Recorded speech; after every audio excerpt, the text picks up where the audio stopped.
بسم اللہ الرحمن الرحیم۔ تمہارا مقام اللہ کے نزدیک کیا ہے؟ تمہارا مقام وہی ہے جہاں اللہ نے تمہیں مصروف رکھا ہے۔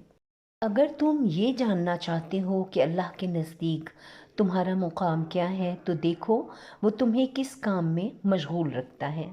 اگر وہ تمہیں اپنے ذکر میں مشغول رکھے تو جان لو کہ وہ تمہیں یاد رکھنا چاہتا ہے۔ اگر تمہیں قرآن میں مصروف کرے تو سمجھ لو کہ وہ تم سے ہم کلام ہونا چاہتا ہے۔ اگر تمہیں نیک اعمال میں مصروف کرے تو جان لو کہ وہ تمہیں اپنے قریب کرنا چاہتا ہے۔ اگر دنیاوی معاملات میں الجھائے تو یہ سمجھو کہ تمہیں دور کر رہا ہے۔ اگر خدمت خلق اور بھلائی کے کاموں میں مشغول کرے تو جان لو کہ وہ تمہیں اپنی محبت سے نوازنا چاہتا ہے۔ اور اگر تمہیں غیر ضروری کاموں میں مصروف کرے تو سمجھو کہ تمہیں اپنی محبت سے نکال رہا ہے۔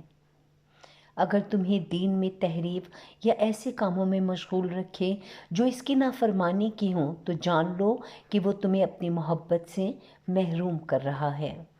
اور کیا تم جانتے ہو اگر وہ تمہیں اپنے بندوں کو تکلیف اور اذیت پہنچانے میں مصروف رہنے دے تو جان لو کہ تمہیں خیر سے محروم کر رہا ہے۔